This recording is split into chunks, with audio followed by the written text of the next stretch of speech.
13 minutes. There'll be another, somebody telling you, oh, you've got 2 minutes to go, and then after that we will wind up saying that you have 0 minutes time to kind of cease speaking and resume your seat. Okay, so without much ado, Ms. Aloka Kumarage is a researcher for Verite Research, and she has a degree in sociology from the University of British Columbia.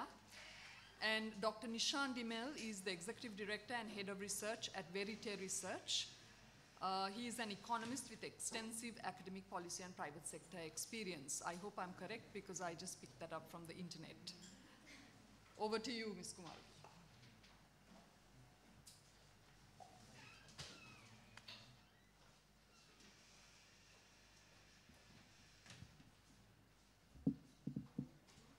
Thank you.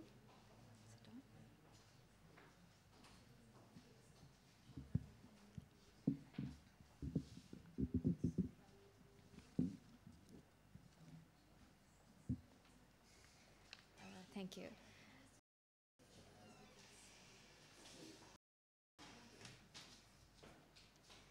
So I'll start while that happens. Education inequality and affirmative action. This is a research that is done jointly with Dr. Nishan Dimel. He's unable to make it today as he's abroad. So let me jump right in. We all know that education has a direct link to development, and the war has had the disproportionate impact on the different regions of Sri Lanka.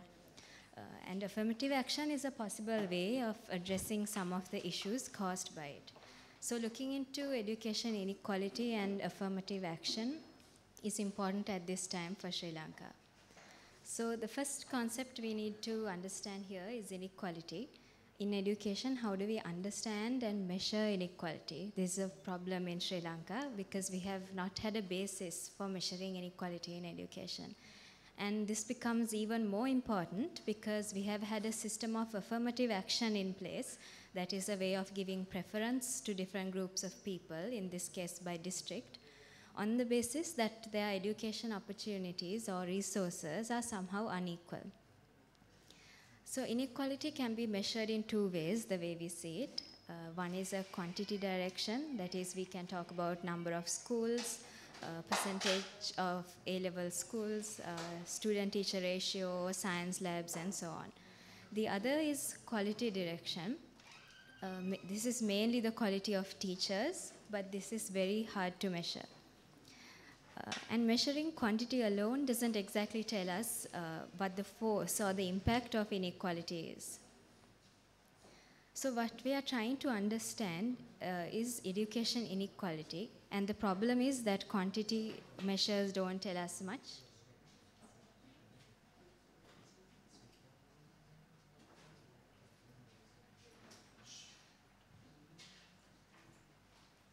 Okay. I'm sorry, is there a problem? We seem to have a problem with visuals on the presentation with lights. Okay. Do you want to wait a bit? So can she give the presentation later to you all?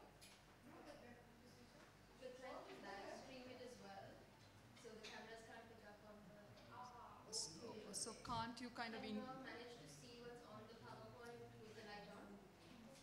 Yeah? Okay, so let's continue. Is it a lot of... Do you have a lot of... a bit, yeah. So can't you interject the stuff later on if she gives you the PowerPoint? We could, but then we wouldn't see anything in the room with the lights switched off. Could you just run through maybe the next slide and see how much? Can you all manage to see? Yeah. In the room? Yeah. Okay. Then let's keep the light on.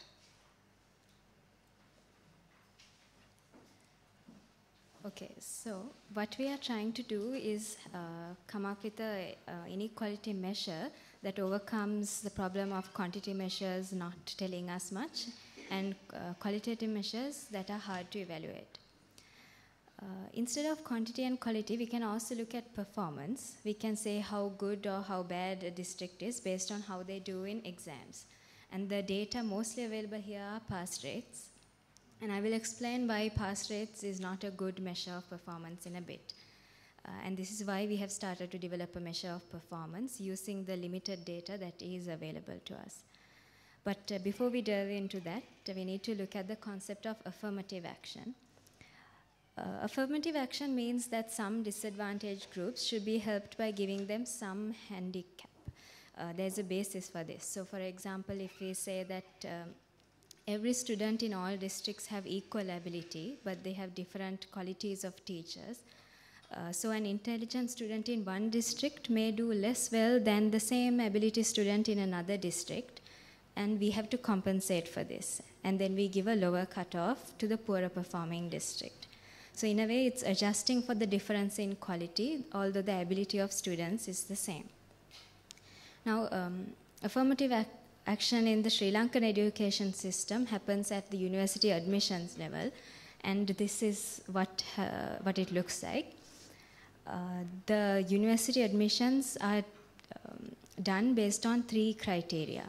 The merit list refers to the students that are admitted based on a national rank, that is regardless of which district they do the exam in. And the district quota is when each district gets a certain number of admissions based on their population. So 55% of admissions are based on this. And the remaining 5% is given only to 16 of the 25 districts that have been classified as educationally disadvantaged by the Ministry of Education.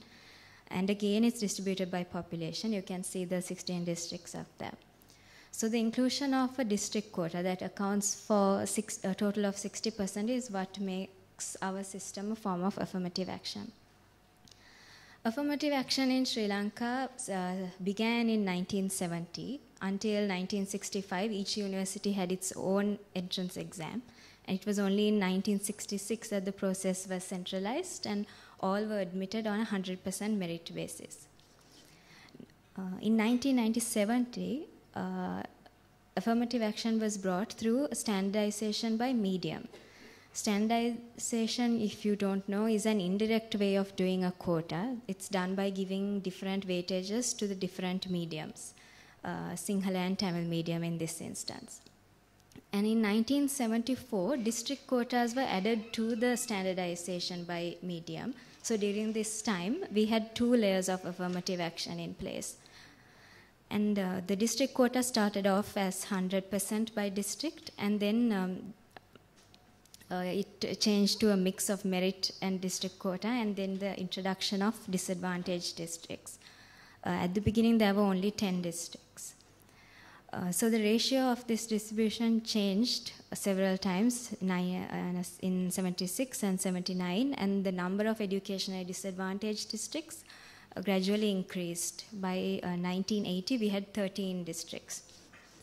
Then again in 1985, there was a big change, and the disadvantaged districts were again reduced to 5, and then gradually increased by 1996 to 13. And there was another change in the 2000s. That is what brought us to where we are today. That's what we saw earlier. So the question you need to ask yourself is, what's the basis for all these changes? And where are these quotas from? Are the numbers justified? And who says what are the disadvantaged districts? How do we know they are disadvantaged? And so on. So without a robust measure of inequality, this is a guessing game of vested interests, most likely. So our aim has been to come up with a measure that is better than what is already around. And the results we have to show you are preliminary, but our main task has been to refine a scientific and rational method for measuring inequality and deciding on our affirmative action. So as mentioned before, our current affirmative action is based on both district and population. Why is it district-based, and why isn't it based on the type of school instead? We can have higher standards for national schools and lower standards for village schools and so on. And we are not challenging this. There is a case to be made for affirmative action to work on administrative boundaries. For example, funding is allocated provincially and a lot of other things happen district-wise, so it makes sense. Then why is affirmative action based on population? It could be based on the number that's at the exam instead. It's to do with the unequal enrollment proportions across the districts, so that again it makes sense to use population instead of those that's at the exam. So what we are saying is we are not challenging the status quo, instead we are developing our indicator to work well with what is already there. Now, talking about indicators of education inequality, we can talk about resource distribution. Within this, we talked about quantity and quality. And we can also look at enrollment rates. And enrollment rates tend to be linked to resources. That is to say that, the third is performance. And performance is linked to both enrollment and resources. That is to say that when we measure performance, we are also measuring enrollment and resources by default. So as you can see, indicators of inequality are quite composite. Indicators like resource allocation are singular or atomic, but they don't tell us the whole story. And on the other hand, indicators like performance are quite composite. So what we are developing is also a composite measure because it has to capture inequality in all its aspects. So there are 3 instances where we currently measure performance at a national level.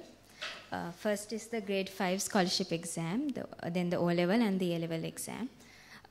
But we argue that none of these are good measures of performance. And if you look at the scholarship, one reason why the scholarship exam doesn't work is that it's not mandatory and it's biased by incentive. That is, if you're already in a good school, you are less likely to do the exam and to do the exam well, whereas if you're in a poorer school, you have all the more incentive to do better, to get into a better school. And because it's not mandatory, we can't compare performance across districts. That would be unfair. Then the O-level has 2 reasons as to why we can't use it. One is that it's biased by enrollment rates. So we are not capturing the inequality in schools. If there are not enough schools or high poverty in a certain district, there are lower enrollment rates, and then there are not enough people sitting the O-levels. Then the other is that we can only compare binary indicators like how many passed, how many failed, number of A grades, and so on. It doesn't allow us the same variation as it would by having the same marks, having individual marks of each student. Then the A-level has the same problems as the O-level does. But in addition, they are biased by O-level pass rates. In fact, we have found that districts where students did the O-level really badly, the A-level pass rates are really good because only the very best survive to get into A-level, so they end up passing the A-levels well. So A-level pass rates are not a good measure, and they are highly biased by survival rates. So this is why we have come up with the process to build an inequality indicator. Let me quickly go over the assumptions behind the indicator before I explain the methodology. The first assumption is that ability in every district is equally distributed. That is, if you take a cross-section of people, we can safely assume that students in Colombo are as smart as students in, say, Mullaitivu. There is no basis for assuming otherwise. And the second is that population demographics are roughly equal. That's to say that if 5% of the population is sitting the O-levels at a given year in one district, then it's the same in another district where 5% of the population are sitting the O-levels. Then the third assumption is that districts have corresponding interests and choices. That is, if we give 2 students the same opportunities and the same environment, that they will both make the same choices. Now, the second and third assumptions are not exactly true, but all 3 assumptions they make sense in a way because they are already embedded in the existing affirmative action. For example, for any university program, we give an equal quota per district. It's not based on enrollment, it's done on population. By doing this, we are saying that interest levels are equal and population proportions are equal. So these assumptions have their shortcomings, but they are also embedded in our affirmative action. So our measure is designed for it, so it makes sense to have these assumptions. So we talked about all the problems that exist in our current performance indicators. what we do use as a base performance indicator are the university admission cutoff z-scores. I think most of us know what a z-score is because it's commonly used in relation to A-levels. In loose terms, it's the percentile rank converted into a number. When university admits students, it announces a cutoff for each program. Within each program, the cutoff differs by district. But as I explained earlier, there is a merit intake, so this method can't be used. This is because districts that have a larger merit intake can have a lower z-score cutoff, simply because they have to go further to pull in more students. So a lower z-score doesn't really mean that a district is doing poorly. What it means is that we have to modify this z-score to measure inequality. So what we have done can be summarized in 2 steps. The first is to find a point of no inequality, that is to find a benchmark z-score that a district would get if all districts performed equally. And then we compare the actual z-score that is published against this benchmark z-score. Getting the benchmark z-score is a complicated and difficult process, but we have done it, and in the end what we have got is a measure that overcomes all the problems that I have highlighted before. It measures inequality right up to A level, it addresses the lack of information, and it's also a composite measure. This is the equation that is used to calculate the benchmark z-score. The calculation differs slightly depending on whether we are looking at a disadvantaged district or a standard district. For those who are interested, see here is the national intake that corresponds to the actual intake of district I. There are a bunch of other formulas that go into calculating this. And then S is the total number that's at the exam, P is total population, and DPI is the total population of educationally disadvantaged districts. The figures calculated in the previous equation can translate to an area under the probability curve, and we can find the corresponding z-scores, and that is our benchmark z-score. And the final equation that quantifies inequality looks like this. It's simply the difference between the 2 areas under the curve, one of the benchmark and the other of the actual z-score. I have been very brief with the methodology, but it might bore some of you. But if you have concerns about the method, we can talk about it later. So let me jump into the results. This is engineering intake 2010-2011. That's the latest data that is available to us. Anything above the zero line is what we say performing better than expected under our equality condition, and anything below 0 is performing worse than expected. If all districts had 0, we would say that there is no inequality. The numbers on the axis says how many percentiles above or below the actual z-score is in relation to the benchmark z-score. And the red bars have been highlighted because they are disadvantaged districts classified by the Ministry of Education. So you can see Jaffna is leading with many other districts doing better than expected, right up to Putlam. Then starting from Mena right down to Mulathu, those districts are performing worse than expected. So you can see clearly that some disadvantaged districts are doing well, Jaffna, Hambantota, Vavuniya mainly. Let me go to medicine, again 2010-2011. Few districts that we expect to see, Colombo, Mathura, Galle are doing way up there. And again, we have Hambantota, Jaffna also, disadvantaged districts, but doing well according to our inequality indicator. And Mulathu again at the very bottom. Management also is similar. This time we have more districts performing worse than expected. Colombo, Galle again at the top. Yeah. So we have chosen engineering, medicine, and management because they are the most competitive streams in university. If we don't take the most competitive streams, our indicator ends up being biased because because some districts will look better because they have failed in competitive areas. right now, our inequality indicator works on a stream-based basis. So just to summarize what we have observed across the streams, we have categorized the districts into 4. First is where the district is doing better than expected in all the streams. And then the second is mostly overperforming districts. That is where this district is doing better in at least 2 of the 3 streams. And the third category, mostly underperforming, is a district that is doing better in only 1 of the 3 streams. And the fourth is consistently underperforming districts. The districts in red text again are the disadvantaged districts. So we saw earlier also Ratnapura Hambantota are interesting cases, classified as disadvantaged districts, but doing very well according to our inequality indicator.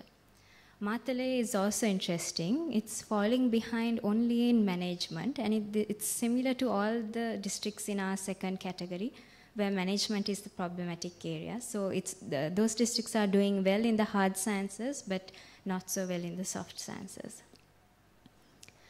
Total inequality is another way of summarizing the results. District performance average across streams. The top few are districts expected to be high performance. And then we have seen Jaffna and Hambantota again come up at the top, and Ratnapura Vaunia are also better performing districts. So this inequality indicator has the potential to open discussion in many aspects. We can now measure the extent of inequality and to ask questions like, should we be mostly based on merit or on district quotas? If there is less inequality, if there's less inequality across districts, we should be more on merit. And there is some indication that inequality is related to resources. So if this is further proven, we can say that current affirmative action is meant to compensate for lack of resources. In which case we can say that the 60% on district quota should be increased even further. The other argument is that when we do put quotas, we give a larger than proportionate share to disadvantaged districts. So now we can talk about what districts that we should keep on this list and what we should take out, and provide a rational basis for this discussion. And we can also evaluate progress over time. So we can see how districts are doing in getting closer or further from our zero line. And we can also, because much resources are put in, we can measure their impact. So there are limitations to this indicator. For example, we have noticed that there is inequality within districts that is not captured in this measure. And it's often 1 or 2 schools within a district that drives performance of a district. So we have to keep those in mind when we look at the indicator. So I want to emphasize that what we have here is a starting point towards building an education indicator. There's much potential to expand this measure in different ways, and we would appreciate your feedback and questions. Thank you.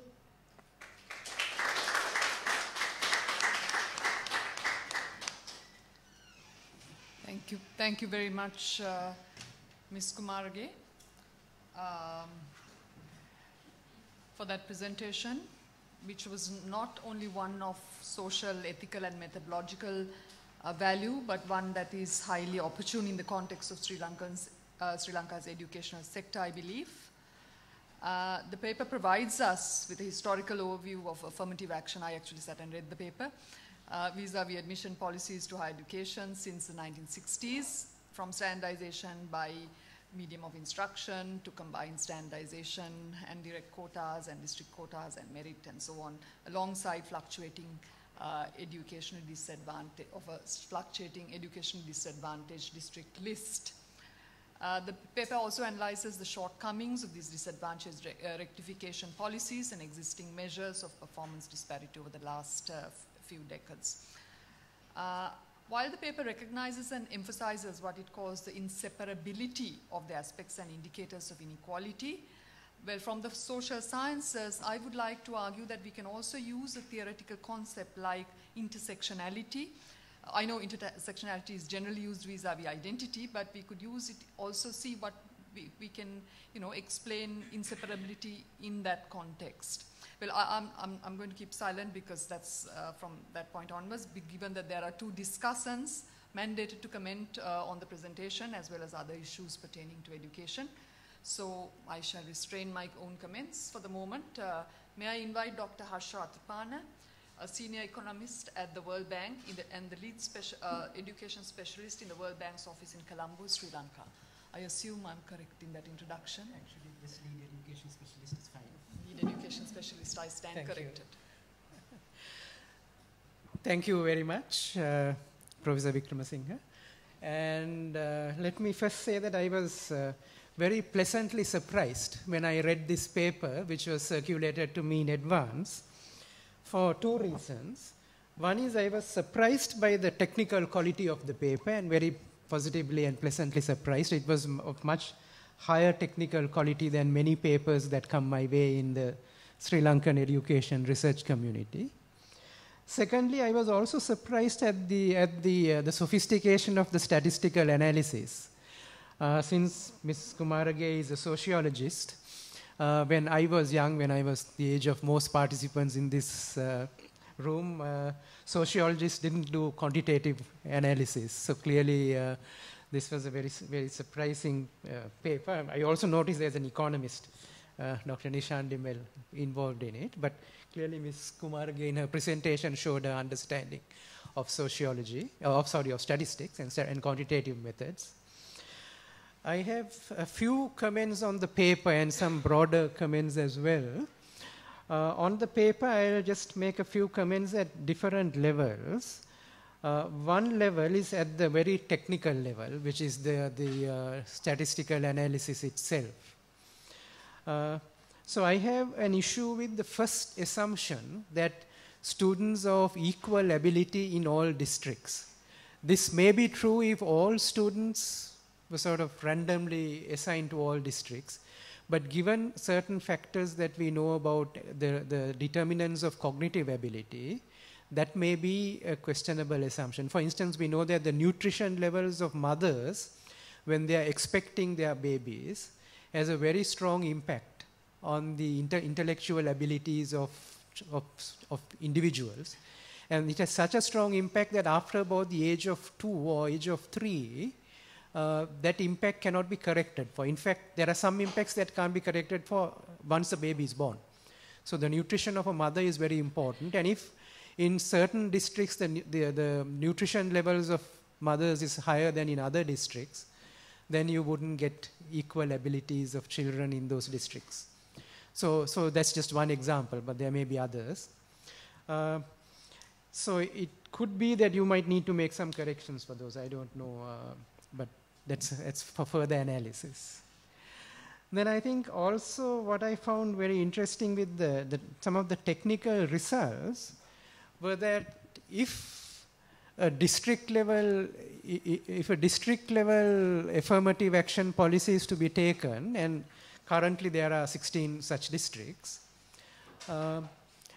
in general the policymakers seem to have got it right, because the consistently underperforming districts and the mostly underperforming districts are among those 16. There are a couple of districts that come out of them. So there's Ratnapura district and there's the Hambantota district. In the case of Ratnapura, we know there's been a lot of attention, policy attention from the provincial education system. And Ratnapura is also in that catchment area between Kandy, Colombo, Galle, that sort of center of the country's economy. 80% of the country's population lives in that quadrant between Kurunegala, Kandy, Colombo, Galle, Matara, that area, and most of the economy is not surprisingly also in that area. So Ratnapura may have been a late starter given a large estate sector, but caught up over time. So that's a likely possibility. In the case of Hambantota, one can always speculate maybe there were a lot of resources invested in the Hambantota district for your data points. So, but we know Galle and Matara are always well educationally advanced districts. So Hambantota again may be catching up. I was surprised to see Nuwara falling into the mostly underperforming category, or among the weaker districts. It's again an estate area. We know plantation areas tend to have lower education outcomes, but Nuwara as a district is a wealthy district. So it seems that somehow the education achievements are falling behind its economic level. But again, that's an interesting finding. On the technical analysis also, as I discussed with Ms. Kumaragi, it's useful to do the analysis on several years, not just 1 year, to eliminate any randomness in a particular year. It's also useful to come up with some idea or some speculation as to what lies behind some of the findings. So some of the findings are not surprising. For instance, Mullaitivu being such a disadvantaged district, Kilinochchi coming there, Ampare and so on. But it may be interesting to speculate on at least the performance of some of the districts over time. So of course you would expect Colombo, Gampaha to do well, you would expect Mullaitivu and Kilinochchi to do badly, but what about the middle districts? So that is a possibility. Another possibility is to take some, if possible, if the data exists, to take some characteristic that is completely exogenous, like gender, male and female, and also run the analysis by male and female, just to see whether there is any gender bias. For instance, we know that about 60% of university students are female. And these percentages are much higher in the arts, in medicine, in some of the biological sciences, in various areas. It seems to be only engineering, mathematics, physics, where you have a high proportion of boys. So is there any variation in the district performances and your inequality measure when you separate out male and female students, just out of interest? Another point that could be of interest from the technical work is what really is then the policy implication. So should Ratnapura be removed and should Hambantota be removed from the disadvantaged districts? If this finding gets replicated over several data sets, yes. And should Nuwara be put into the disadvantaged districts? Again, if it's replicated over several data sets, several years, then that could be the answer. I mean, that could be one. Another possibility which you are hinting at is that perhaps the district quota should be changed. Maybe a higher quota for merit and a lower quota for the districts. Now, this is actually the case in arts. In arts, all students are taken on merit. There is no district quota system. So, again, some ideas of that. And then a broader policy question, which is that this quota system was introduced for admission to public universities, for internal normal degree courses of public universities. But public universities also have the external degree programs, and there are huge numbers of students enrolled in these external degrees, which appear to be purely on merit. There is no district quota system. And then increasingly, we see students now enrolling in private higher education institutions. And that is again based on certain admission criteria. In some cases, the A levels plus other criteria. In some cases, private higher education institutions even take students with O levels and a foundation course. So they don't even ask for A levels. So in a sense, if the private sector keeps increasing its enrollment, then these quotas in the public system get distorted, because for instance, a student who performs well somewhere, say in the Gampaha district, and applies to Colombo University, Kelaniya University, Jayawardhanapura universities, but is allocated to say Rajarata University, that student might not take her place. She might opt for a course in Colombo in one of the private higher education institutions. So I don't know to what extent that would then distort the whole picture, but clearly this does distort the picture. It's also interesting that the vice chancellors of public universities seem to almost feel threatened by the expansion of the private higher education sector, because they feel that a lot of bright students actually are now opting out of public universities and going into private higher education institutions, rather than coming to what are seen as the lesser or the weaker public higher education institutions. So students don't opt out of Colombo or Kelaniya or Peradeniya, but they do opt out of Southeastern. Southeastern has a large number of vacancies because they can't fill their positions because students opt not to go to Southeastern, and a few universities like that. So that's again a broader policy question. I'm only raising a question. I'm not giving any suggestions or solutions. Then I also have a couple of other points on the paper itself, which is that you refer to O-level dropouts, A-level dropouts, and so on. But strictly speaking, these are stages of education. So someone not passing O-levels may be a dropout. But another student might pass O-levels and decide to stop there. Either that person then enters the labor market or gets married and brings up children or goes into vocational training, technical education, skills development, not A-levels. So these are all legitimate options. And strictly speaking, such a student is not a dropout. Such a student is an O-level completer or someone who has completed O-levels and chosen to enroll in a vocational training course, a technical education course. And then similarly with A-levels, again, a person who opts to take the A-level after passing the O-levels and fails may be termed a dropout. But if a person completes that A-levels, finishes her A-levels, and then decides to stop education there and enter the labor market, or again go for technical education or vocational training, that person is not a dropout. That person is an A-level completer, and then whatever choice he or she makes. So you may want to adjust for that. And then I have another couple of questions for you, Ms. Kumaragi, and of course the audience, which is, so what is the objective of the paper? It is interesting, it's a very interesting technical analysis. Would you want to lobby the higher education community to change the districts on which the affirmative action is taken, the districts like Hambantota and Ratnapura to be removed, Nuwara to be introduced?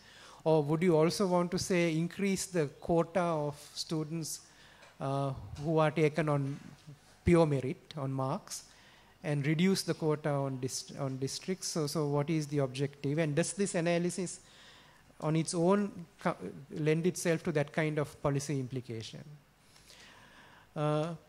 In economics, and certainly I guess in modern sociology, we also have this notion of path dependence, right? That the current situation depends on what was there yesterday and day before and the day before that. And so if you were to advocate removing the Hambantota district and the Ratnapura district, you might find opposition from students in those districts, because they might feel that suddenly their opportunities are being reduced, even if those opportunities are now unfairly earned. You may still find that there is opposition from there. You may also find that, say, the Nuwara district might feel offended that they are being suddenly classified as a disadvantaged district. So again, you need to raise these questions. We know that generally the Ratnapura district outperforms the central province. Sorry, the Sabaragamuwa province, both Kegol and Ratnapura outperform the central province in education outcomes. Although it's the poorer province in terms of per capita incomes or consumption levels. And the governor of the central province has often been very critical of officials, education officials in the central province for this fact, that we are a richer province, he says, in the central province, but our students are performing worse than the poorer Sabaragamuwa province. So there may be also various political economy implications of such a recommendation and such a finding. Finally, I think it would be useful also to publish this in the academic literature, but you would need to think of what stream of academic literature you would want this to come. For example, does it come in the higher education literature and then is to do with admissions policies, or would it come in some sociological journal, or would it come in some economic policy journal? And if that is the case, then the paper has to be written citing the literature, the relevant literature, whether it's a sociological literature or the higher education policy literature. So that again I leave to you all. You all are closer to the academic community than I am. And then let me say that I look forward to the further development of this analysis and the paper, but also let me congratulate the authors, because it is an extremely interesting and well-written paper. Thank you very much.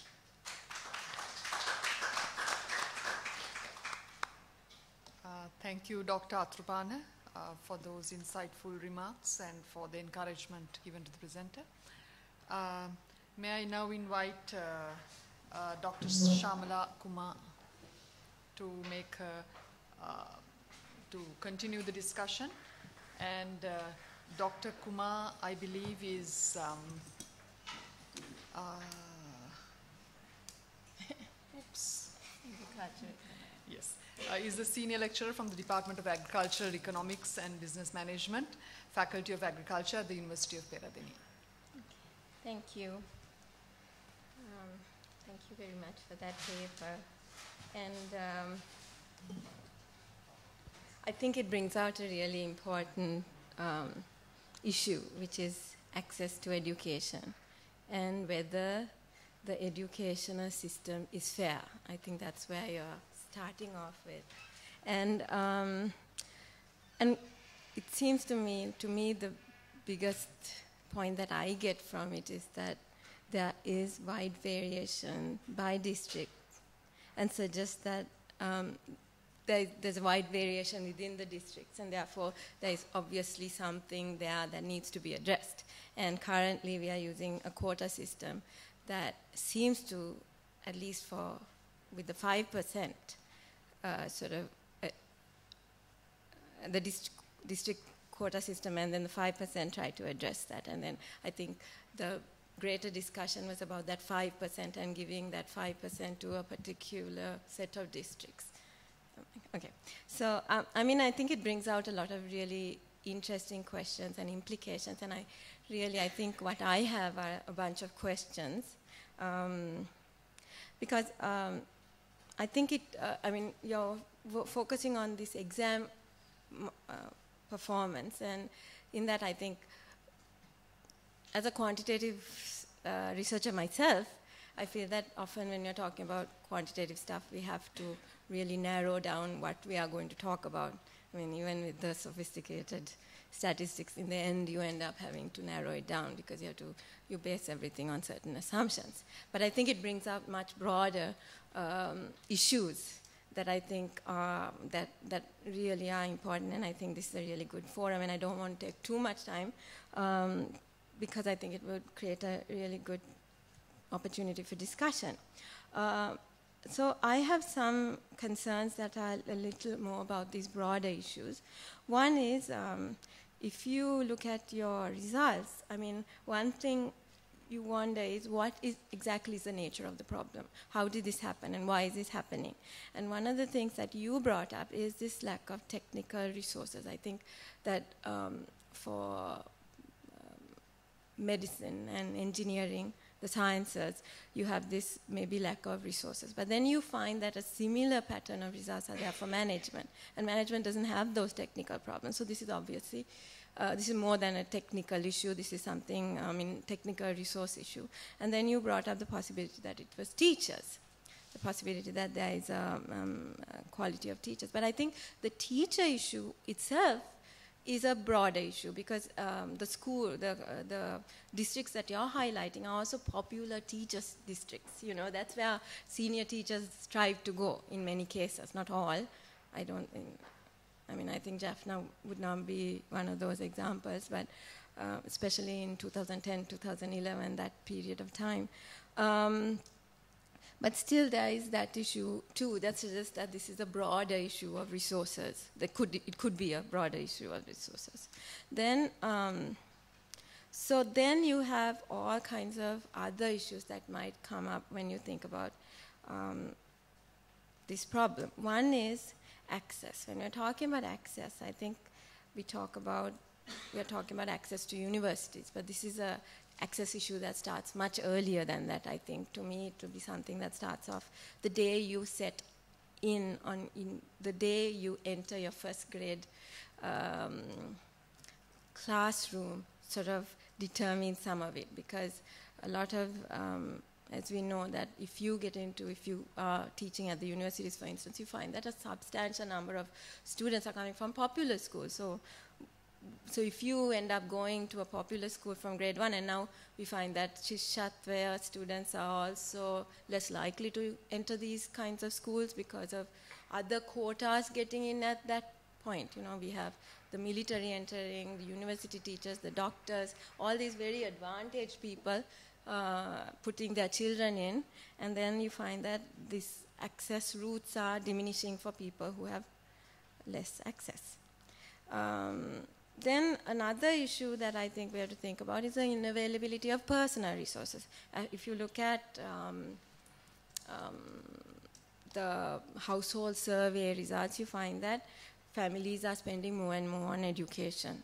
So like a substantial increase. Sometimes it's in terms of tuition, outside parties, but it's also in terms of government, parents of government students going to government schools, spending more on sending their children to government schools, maybe in terms of donations, exam fees, all these things. So they add up, and you find that if you look at those numbers, they are increasing very rapidly. Then the resource availability at schools. Why are there, I mean, when we talk about access, we have to talk about resource availability at school. Even from World Bank data, we know that they don't have, many schools don't have toilets, they don't have good, water. I mean, basic things like that are not available. So how can these children go and learn? I mean, there's a hypothesis that some of the kidney disease issues that are happening right now is related to access for water. Children are not going to the bathroom, therefore they're getting kidney disease. So these kinds of issues are also there. And a larger issue of stratification of society. I think we have to think about it. If children's futures are determined in grade 1, then what does it say about overall stratification in society? I think Dr. Atrupan also brought up the idea that within districts there's a lot of there could be variation. And I mean, I think the example of Nuwara being a rich district, I mean, when you look at social indicators, they are very poor. So what does that mean? I mean, we have to look within the district. Who are these people who are benefiting from all these resources? So those are kinds of broader issues in access to resources. Then access to university. When we think about accessing university, we are still talking about a very small percentage of people. So what about everybody else? Where are they?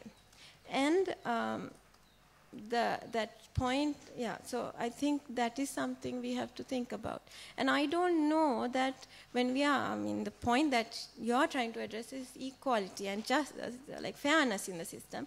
And private universities are definitely not going to help those to achieve parity, because what we will be doing is creating more stratification. That's why I thought the stratification is important. Stratification in society through these kinds of initiatives.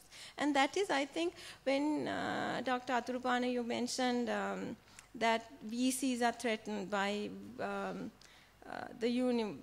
type of students who come to universities. I think that is a very good point. I mean, I think if you look at the original foundation of historically, the basis of this education system, there was a concern that we need to reduce this stratification. One of the reasons for having sort of this concept of free education without scholarships was also to try and reduce that stratification, so that that the fact that you are on scholarship doesn't affect your sense of being.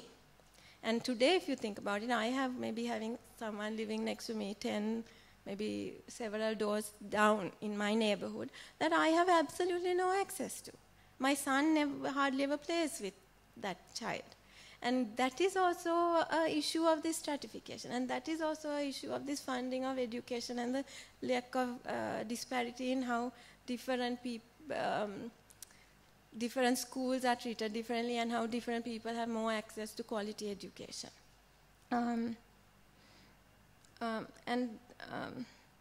So my question related to that is looking at university education enough?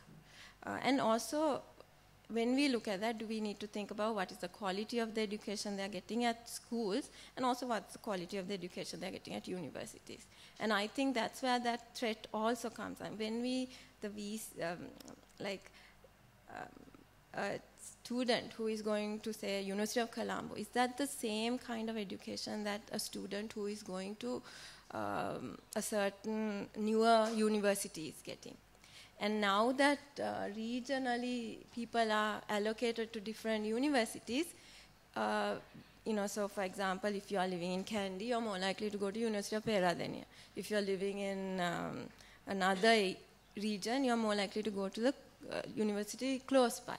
So if there are disparities in the quality of the university resources, then again we are stratifying society. And again the issue of equality or fairness in the education system comes in. And lastly, I just want to talk in general about this point of quality, because you started off by saying, how do we measure equality in education? You talked about quantity and quality. And when we talk about quality of education, you talked about I don't know if you made the connection, but to me, performance is a function of quality. Is that okay? Okay. And I have, as a university lecturer, not as a university lecturer, as a person, a member of the university system, certain concerns about what quality means today. And I'm referring here in terms of, if you think about it from school education, there are tremendous pressure. I work with teacher unions, and they're talking about the tremendous pressure that they are getting to try and increase the pass grades of students without related resource allocations, you know. So they are under tremendous pressure. As a parent, I know there's a lot of pressure on parents to increase exam performance of children. Children are not able to learn, actually, because they are focusing on studying for exams.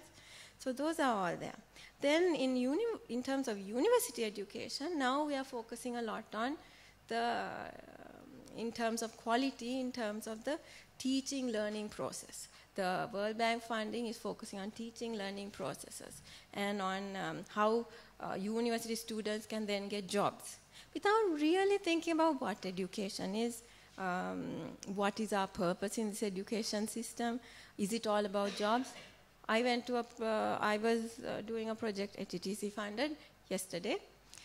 We took students on a dining etiquette course. With a lot of money, considering the difficulties we have in funding basics and funding things that, to peer teacher, to the students, don't get me wrong, this is a very important course. They are really how do you use a fork and knife is very important. I tried to put chopsticks in there, but it didn't work. Anyway, they didn't have chopsticks. But my point is that we are doing this not at the expense, without talking about, they talk about, we are told to make students adaptable. What does that mean? Adaptable to the work situation. What about being critical, about taking a stance? Those things are not in these policies. Why is that? So those kinds of issues, I have a problem with how quality is discussed, and I have a problem with the fact that quality initiatives do not look into equality. If you look at our original focus on quality, when people were talking about the quality of our education system in the 1950s, at that time they were talking about it in terms of equality and access to equality. Today we are talking about quality in terms of learning and teaching processes without thinking about how it affects access. So those are my points, and I hope that it creates a nice discussion. Thank you very much. It was a very nice paper, and to me it created a lot of thoughts, and I hope we will have more time to discuss this.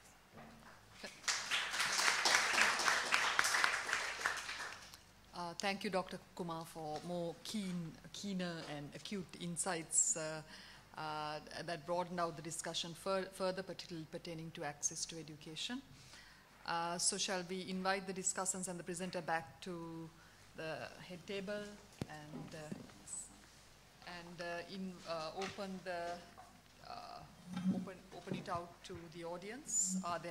Shall we do a round of questions, and then if people have comments and suggestions and stuff, we'll take it in the second round. First, we'll do a round of clarifications, I think. How's that? Go ahead.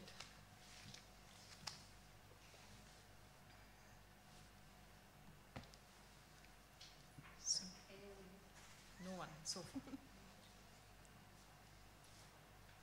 Okay, no? Yeah. Sumati, do you want to give us your name and the institution Sumati, that you come from? Sivamohan, University of Peradeniya. I wish Kumar again, Dr. Dimel. Yeah, some of the issues, or an issue maybe raised by Dr. Kumar here, pushed the paradigm of measuring and equality. I mean, I thought the conceptual framework of affirmative action, you had accepted that somehow ability is like fixed and mono. This is what ability is. Then everybody who is disadvantaged is somehow trying to get to that point. And that probably is how the government and everyone else, educations, understand it. But I mean, I think maybe it might be more interesting, complicated, but more interesting to look at ability and affirmative action differently. I'm saying this because it's kind of a bit iffy kind of thing, but I'll say it nevertheless. Can I take a little time? Is that okay? I won't be just posing a question. I want to say something more. Is that okay? Yeah. Because, I mean, the kind of... Okay, I mean, different people coming from... I'll put it very, very baldly and simplistically. Different people coming from, different socio-economic situation, context, express certain things, probably differently. I don't want to essentialize that. That's I'm worried about that trap. But still, ability, what is ability? You seem to say and ability is this, and then everybody is moving toward it. And I was really offended and outraged by I'm going to connect that, Dr. Atrapana's nutritionist example of tying ability and intellectuality with disability of, somebody's damaged from birth and has not intellectual. I would say, I am putting it very baldly because I was really offended, and I thought it was a racist, geneticist argument that floats, that comes from American geneticist studies. So I will bring that to Ms. Kumaraga's presentation in terms of what is ability. Right. Two. Okay, I'll stop.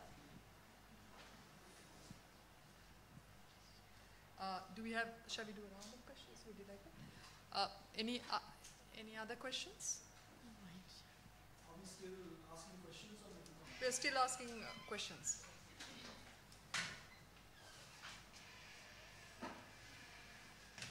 Did you want to? No, I have a comment. But Okay. You have a question? Please go ahead. Over here.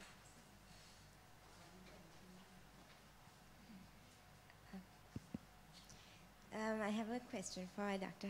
Atrapana about just the way you frame the fact that people are going to turning to private education. I feel that it's often discussed in a way that people are just automatically opting out of public education to private education, and I'm just wondering how you connect that to the resource allocation to public universities and education in general.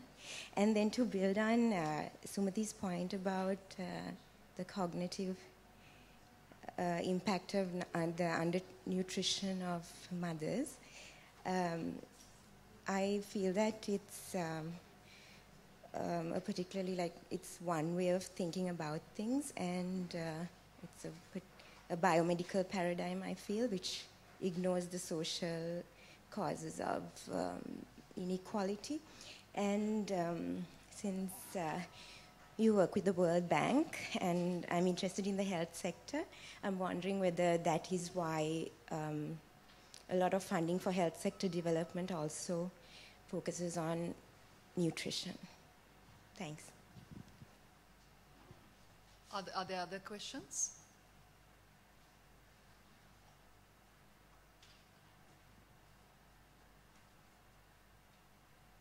Okay, would you like to respond to the questions?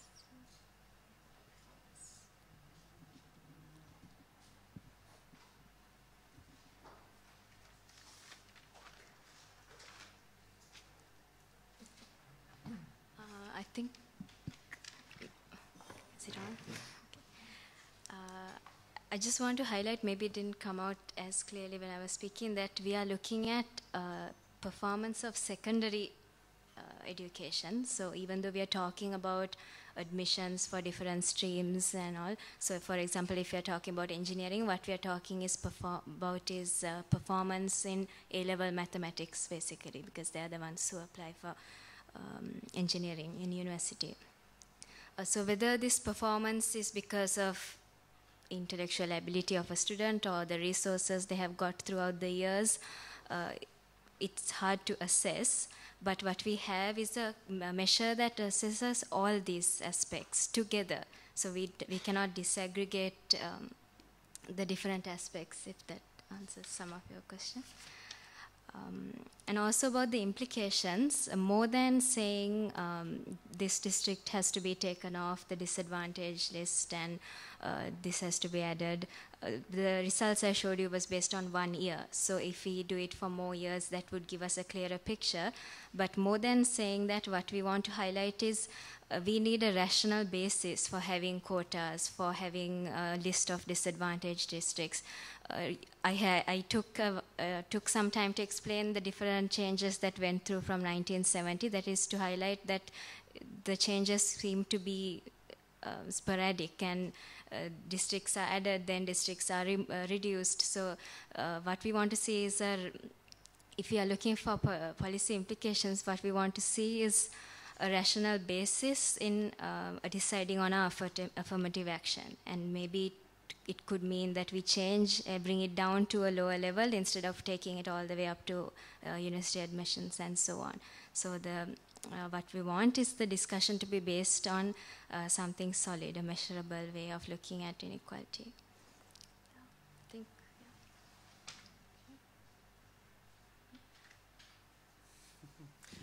Well, let me start by saying I'm sorry you were offended by what I said about nutrition. It wasn't meant to be racist or offensive in any way. I think it's fairly well documented that if a woman is well nourished when she's expecting her child, when she's pregnant, that has many benefits for her child, physical as well as cognitive benefits. And if she's undernourished, then some of those benefits are lost. And I think that is well documented, not only sort of in America, it's well documented across the world, including a lot of the research, the medical research and nutrition research that has been done here in Sri Lanka. So there is a large strand of literature on school health and nutrition, where Professor Nilanthi De Silva from Kelaniya University has made a strong contribution. And a lot of their work shows that nutrition, particularly neonatal nutrition as well as antenatal nutrition, these are extremely important determinants of physical and cognitive well-being of children, of individuals, and that benefit persists throughout one's life. And if a child is born to a relatively undernourished mother, then the disadvantages also persist. It's difficult to change those disadvantages. So that's coming from the medical and health literature. It's not. No, you're welcome. Yeah, but you also must discuss that with the medical community, not so much with an economist like me. Yeah, I am discussing with you. Yeah, sure. So that's fine. Yeah. On nutrition, I mean, there is this general finding that South Asia as a whole tends to be undernourished. That if you look at the nutrition indicators, whether stunting or wasting or body mass index or any other anthropometric or other nutrition measure, vitamin A deficiency, iron deficiency, and so on, South Asians tend to be undernourished compared to even the population from poorer countries like Sub-Saharan Africa. So people from Sub-Saharan Africa who are generally poorer than South Asia, certainly Sub-Saharan Africa is poorer than Sri Lanka and poorer than South India, people in those countries seem to have a higher level of nutrition than people in South Asia. And so there is this discussion about what is going on. Is it, for example, bad feeding habits? For instance, there are people again from the medical community who point out that when a child is being breastfed, the breast milk is a very rich, nutrient-rich compound which the child benefits from. But when that child is weaned off breast milk to kanji, rice water, that is a disaster because rice water has almost no nutrient. So it's important to wean children into a nutrition-rich diet rather than our traditional kanji, the rice water. So these are discussions that are going on, and so that's one of the reasons why from the bank side we actually would like to fund more nutrition work, because it's a major challenge. It's the last MDG, last Millennium Development Challenge that Sri Lanka faces, so the basic challenge. And secondly, its benefits are long-lasting. They last over a person's life. Often, if a person is undernourished as an embryo, that person is more likely also to develop heart trouble, diabetes, many non-communicable diseases, high blood pressure earlier than than if he or she was well nourished as a child. So we are seeing this over time. We are seeing that the likelihood of diabetes can now be predicted, some types of diabetes for a child at the age of 8. The diabetes may set in the 40s and 50s, but the prediction can be done at the age of 8 depending on that child's nutrition and health status. So this is why it's very important to intervene early, particularly for children and mothers. Okay. Thank you very much. Before we get on to asking people whether there are any comments, are there any more questions? Clarifications? Okay. So I'll ask, people can comment now, but Sumati, we'll come back to your argument later on, nah? Otherwise it'll take over the rest of the discussion. So we take you last, but any other comments? Yes, please go ahead.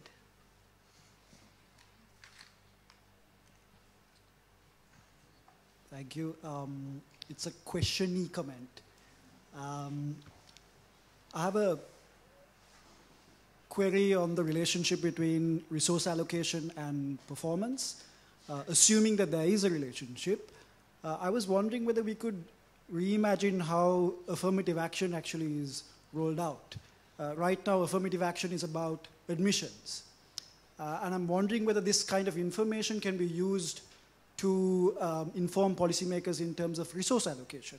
Should we be allocating more resources to underperforming districts or disadvantaged districts? Now this brings us to another question. Do we even know how much resources are being allocated on a district basis? Because I understand it's on a provincial basis and we don't know precisely how district allocations are taking place. So my question is, can we use this information to lobby for more transparency in terms of resource allocation on a district basis, and whether there is scope to do that, and whether this information makes it more feasible? Okay, thanks.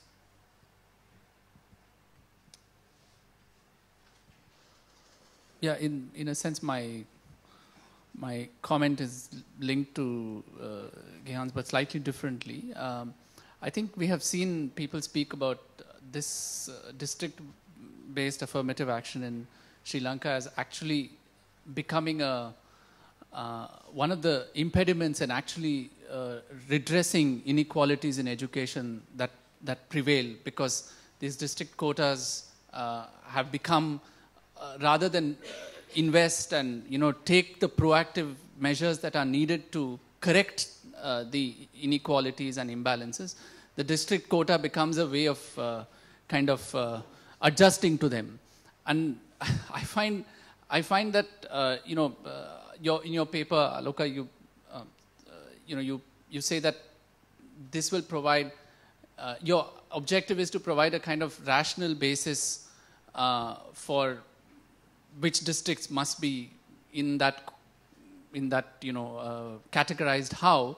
But I mean, my concern is whether it provides a logical basis to continue with a fundamentally politically, irrational kind of policy that does not account for individual disadvantages faced. For instance, even in, I come from India, and in India, many universities have very composite measures of looking at inequality. Like just take, say, JNU's, very complex kind of system that they have where the district you comes from matters, but lots of other things also matter.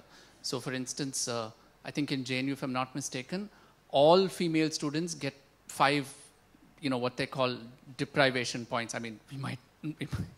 That deprivation points that framework may be problematic, but nevertheless, and it accounts for various other things, that framework. So it seems to me that I can't really, because you already say that you start with the assumption that, we are keeping the system. So in a sense, that's why I didn't even ask it as a question, because it's unfair then to ask you that question because you've already ceded that ground.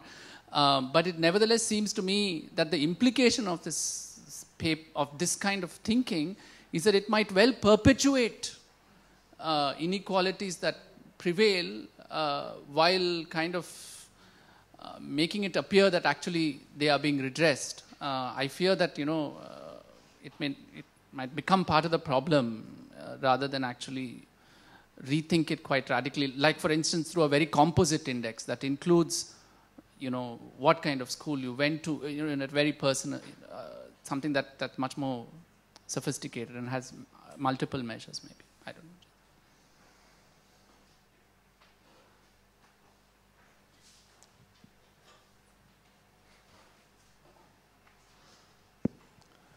Yeah, my question also relates to Vijay's question, and it's a comment, but hopefully the panel can also respond to it.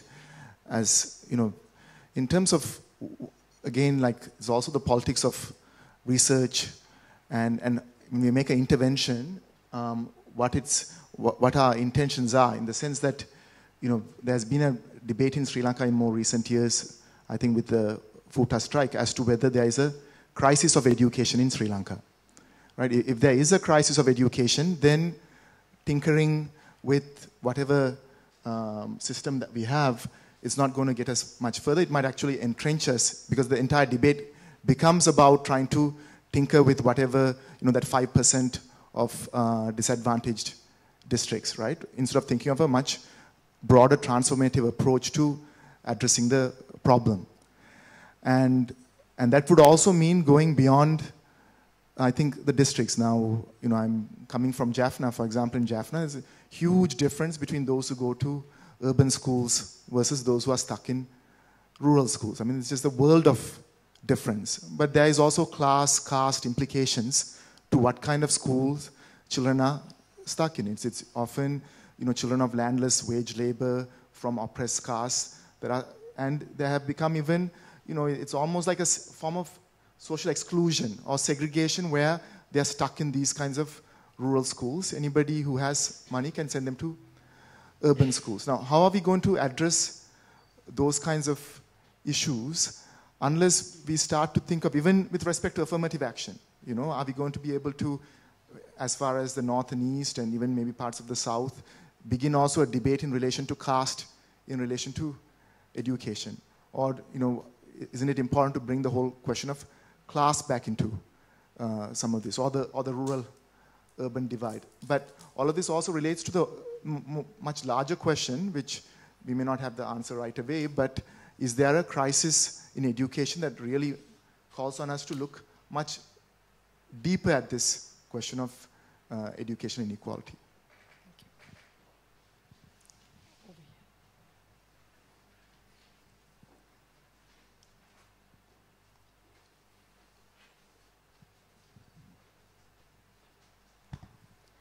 I just wanted to highlight, when you talk of affirmative action, I think it should be a short-term thing. Basically, you have a current allocation of resources that is unequal.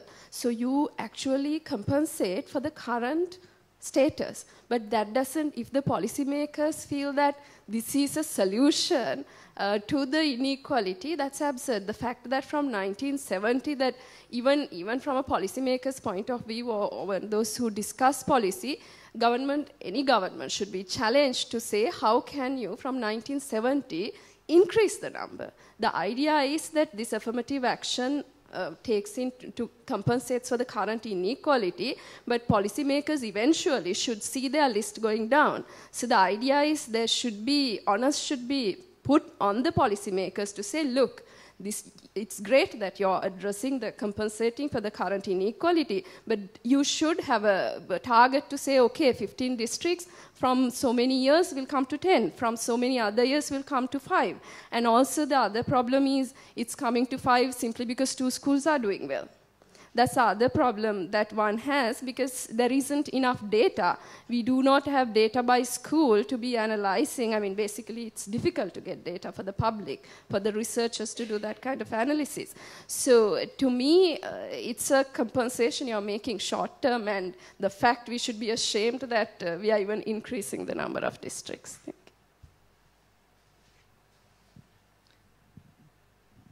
Anyone else?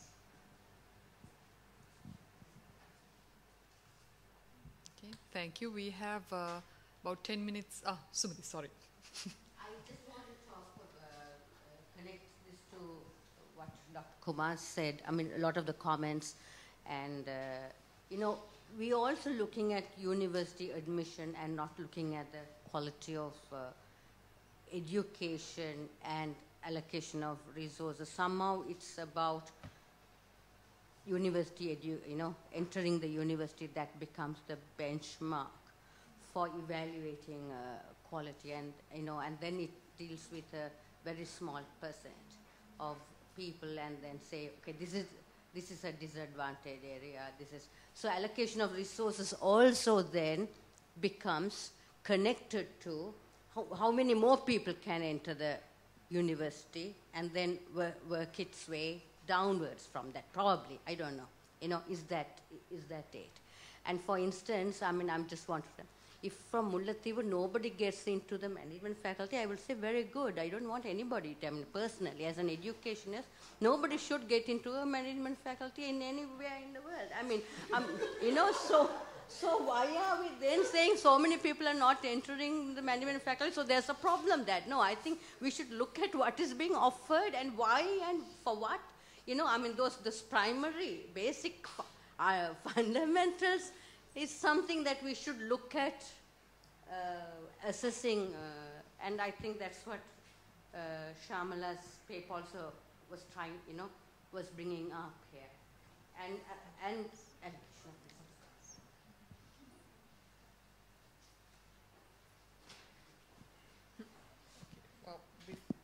this is just an addition to Sumati's question. I was thinking, do we talk about only assessing the success or measuring education success in terms of the test scores, or are there alternative ways of reimagining how we assess ability in a way?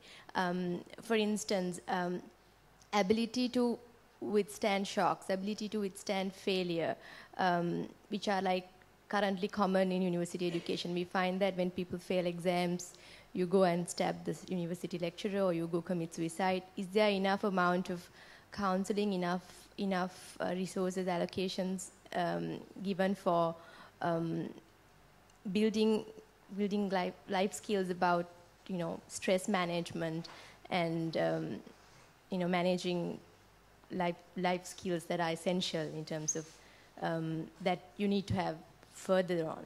So that's just a question.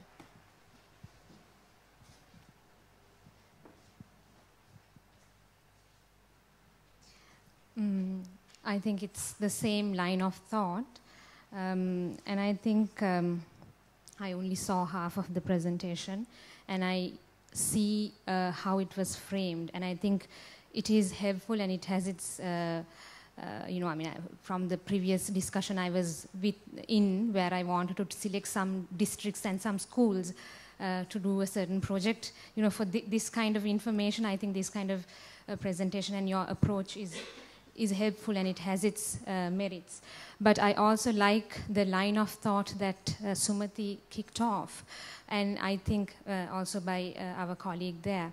And I think it leads towards a question that is globally debated, that is about our education system, the way we are framing it, the way we are defining concepts like intellectual ability, and the way we are defining the purpose of education, to the extent that now the global critique is about doing away with examinations completely, because it is not a way of assessing, that cartoon where you ask the fish and the elephant and the monkey to climb the tree and say you passed. I mean, it's that kind of thinking. And these are being debated in the world right now, and research is getting done, and different modes of ability and different ways of learning is being tested out. And I'm just wondering that how this kind of research material can spark off a dialogue that can connect us to that kind of thinking, where we do push our schools into that kind of thinking. I mean, for instance, I know that the Methodist College just opened a stream from 6 to 9 where there are no tests. So it's happening in Sri Lanka also. So it's not just something that's happening way out there that's not there. So there is awareness even within Sri Lanka among certain educationists regarding the limitations of the examination system and the limitations of education system as a whole. And I just hope that this kind of discussion and research, we are able to connect to that kind of thing. And I appreciate the discussion in that sense. Thanks. One more. Actually, this is not the question, this is not the comment. I would like to suggest this one. Because you know that we are discussing about education things. So then I am happy to listen that learning teaching process, resource allocations, and policy, something like that. So therefore, actually, mainly we are talking about education. Therefore, I feel that those key people from the Ministry of Education and the National Institute of Education, National Education Commission, so then representative from that key institutions who are responsible for the education should be here. This is my suggestion. Because we want to open their mind and eyes. They need this type of research, the findings of this type of research to open their mind. So this is my suggestions. Thank you very much. Just to clarify, we tried.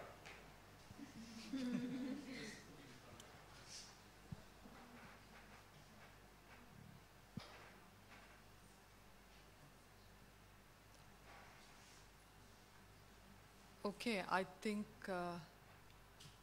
there's a lot of food for thought. And I think basically what comes out of this discussion is that we need to kind of, to use a more cliched term, to kind of, we need a paradigm shift. In other words, okay, we have one assertion that we are, or rather question from the gentleman over there, that education is in crisis, and we have the need also to think out of the box, to kind of shift paradigms and basically engage with the situation that we find ourselves in today, which is no different to say 40 years ago. And in that context, basically also there was a suggestion that we engage with what's happening with the rest of the world, and kind of really rethink our situation in terms of what exactly is education. So on that note, I know it's a little superficial, however. Yes? I'm just wondering if you could, just curious to know what Dr. Abdul thinks about, as somebody who, the government is not here, but in a sense you're the closest we have to something. So, I mean, not suggesting that you're a proxy, but just wondering what you would, how you would respond to the broader kind of paradigm shifting or fundamentally rethinking kind of issues that have come up, and if you want to bite the bullet. By all means. So I'm not part of the government. I work for an institution that is not the government. But sorry.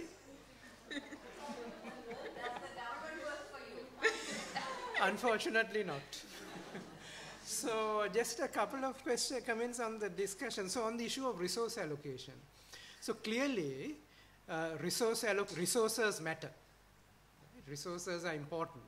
But the relationship is not one-to-one. It's not a linear relationship. One can't just double resources for a school or an education system and double performance. So there's something very complex going on between the inputs, which are the resources, and the outcomes, which may be learning outcomes or soft skills or good citizenship or civic behavior, whatever. So it's not simple. What we do know is that Sri Lanka actually underinvests public resources in education, and that's well documented now. As you said, FUTA went on strike, and it's been well documented that if you look at other countries, Sri Lanka is one of the low investors in education. But it's not enough to say that and then say increase investment. It's important to say if you do increase investment in education, in what way should that increase come? What are the things you would do if you had more resources? So I think that is a discussion that needs further analysis and further discussion. But if you look at why Sri Lanka underinvests so much in education, why Sri Lanka is a low public investor in education, one of the key drivers is that Sri Lankan teachers are very poorly paid. So a good argument could be made that Sri Lankan school teachers need to be much better paid, and that's the key priority. So that's something to think about. In terms of the allocation of resources geographically, so we have a Finance Commission formula coming from the 13th Amendment, which talks about investing in provinces to promote balanced regional development, so invest more in the disadvantaged provinces. How that works at the district level, so I think, so that again depends on sectors. But if it comes to looking at equity and education, the district is not necessarily the right unit to use as for resource allocation. For example, there are wide variations within a district. So if you take, say, the Ratnapura district, there is a huge difference between the Ratnapura town and the interior rural areas between Kalawana, Rakwana, and Kolonne. So there is a big difference. So the real unit for funding could be the school. It could be school-based financing, and then that would enable more equitable financing, more resources to poor schools, and so on. On the wider debate about examinations, education policy, so these I think are continuing processes in the world.